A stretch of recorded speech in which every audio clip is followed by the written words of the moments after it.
Welcome back, friends. Today we're making this Halloween-inspired macrame pixel wall hanging. Now, this macrame pixel is super beginner friendly because we're only using 2 different colors of cord in the same size. I'm using 3.35mm single strand cotton, but don't worry, I'll link everything in the description box. Okay, so let's get started.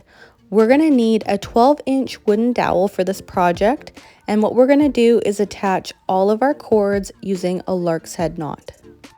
So to tie a lark's head knot, you want to take your cord and fold it in half to find the center. And then with the center loop, you want to place that over top and behind your wooden dowel. And then with your long tail ends, you want to thread that right through the center of your loop. Cinch up your slack and then go ahead and tie the rest of your lark's head knots. Okay, so we're going to read our grid pattern a little bit differently this time. We're going to start at the top left and work our way all the way to the top right as per usual, except each square we're going to tie our knots around 2 strands of cord instead of 1. So each square in our grid pattern represents a vertical double half hitch knot in that corresponding color, and we're tying our knots around 2 cords, not 1. So let's go ahead and start tying our knots. Working with a long strand of rope, we're going to place it behind our first 2 strands of cord, and our short tail end is going to be on the left and our long tail end on the right. So to tie a vertical double half hitch knot, you want to make a loop with your long tail end on the right, and then with that long tail end you want to wrap that behind and through the loop. So essentially it's just wrapped around the first 2 sets of cords. To make this a knot, you want to repeat the same thing. So make a loop on your right, wrap your long tail end around and through the loop. Cinch up the slack just a little bit, but not too tight because we want to be able to slide it all the way up to the top and then make your adjustments. Okay, so I'm going to show you again with the next knot. You want to take your long tail end and place that underneath your next 2 set of cords. Make a loop on your right, wrap your tail end around and through the loop, then cinch up to the top, and then repeat one more time. So make a loop on your right, wrap your long tail end around and through the loop. Okay, work your way all the way across to the end of the row. Okay, so now that we're at the end, what we want to do is work back in the opposite direction. Now, my cord is a little small, but I think I can squeeze out one more knot. So working with the same strand of rope, you want to bring it over to the left, make a loop on your left this time, wrap your tail end around and through the loop, and repeat. So it's the same thing, but we're going in reverse. Now, if you run out of length of your working cord like I did, what you want to do is place your short tail end down and tuck it behind your work. Then grab a separate strand of rope, and we're going to attach it the same way we did at the very start, except we're going backwards this time, so our short tail end will be on the right and our loop will be on the left. Now, I don't normally give out the lengths of my working cord because it really doesn't matter.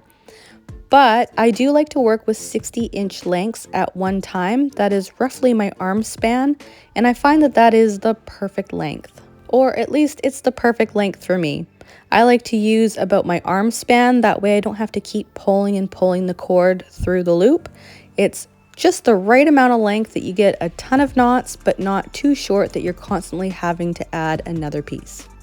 So my advice to you is to work with the length that you're most comfortable with. Alrighty, so let's keep working on our second row, working from right to left or in reverse. Alright, so I jumped ahead a little bit on our third row here, and as you can see, we've reached to the point where we need to switch to a different color. Okay, so to switch to a different color, it is super simple, but first let's place our original strand of cord down. You want to kind of tuck that behind. Then get out your new color, and we're going to attach it just like we did at the very start of this project. So anytime you need to add a different color or you run out of length of your cord, this is the same way that we're going to attach a new piece.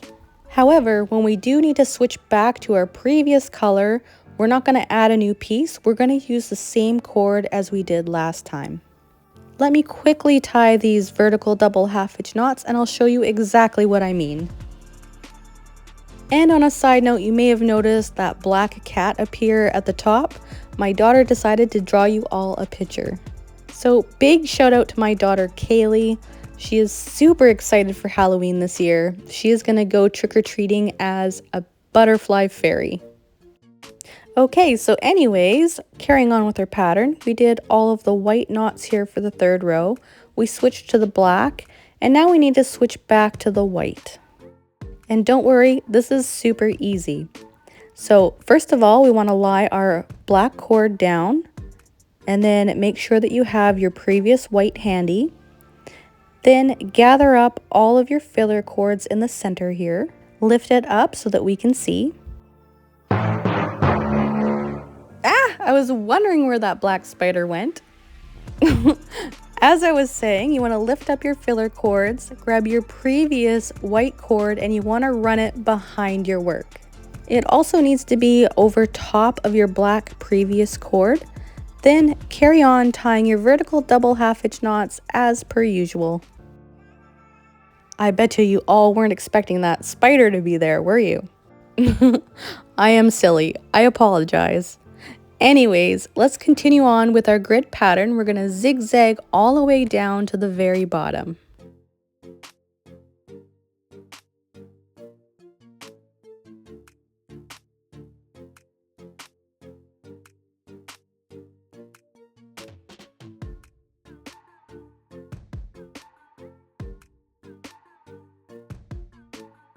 Okay, once you've completed all of your knots on your grid pattern, it is time to flip over your work and clean up the mess on the back. Now, if you're familiar with my other macrame pixel patterns, you will know that I like to tie off the back in a certain way. We're going to do it a little bit differently this time. Actually, scratch that. We're going to do it very, very differently. So normally when I work with yarn, I like to tie two ends together, but we're not doing that this time. When we're working with all rope, I find that it's too bulky when you tie a knot in the back. I would like the wall hanging to lie flush against our wall. So you have three options. You can leave it just as it is, or number two, you can cut it off so that you leave about 1 inch of a tail and then leave that as it is.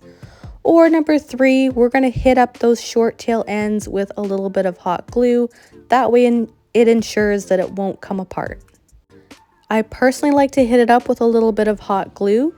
That way I feel more confident when I go to sell my work to others that it won't unravel. I have no idea how my customer or client is going to clean my product, and if they happen to try to beat out any dust, it could potentially loosen up my knots. So personally, I do feel a bit more confident if I use hot glue or fabric glue. Okay, so this step is optional, but I thought it would be neat to spice up my wall hanging a little bit and create a home for that spider we keep seeing running around in the background. So I'm using about a 40-inch length of embroidery floss, and I'm just going to thread it right through the top of my wall hanging here and secure it with a double knot. Now, if you're having a hard time poking it through your tapestry, a tapestry needle would be super helpful at this point. I didn't bother finding mine. I was able to poke it through on my own, but if you have a tapestry needle, I do highly recommend it for this part.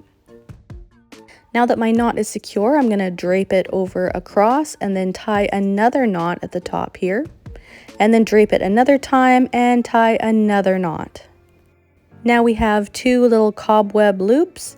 I do realize spider webs are generally white, not black, but black shows up better against the white background. So in my world, it's going to be a black cobweb. Anywho, to secure our spider onto our web, I'm going to go ahead and tie a slip knot. That way I can lasso it around our spider. Okay, so now that we have our slip knot handy, we can go ahead and grab our spooder here and then just wrap it around his little body and then cinch up the slack of our slip knot. And you know me and wanting things to be super extra secure. I'm gonna go ahead and tie another half hitch just so that my slip knot doesn't slip anymore. Then I'm gonna snip off the excess, leaving just a tiny little tail.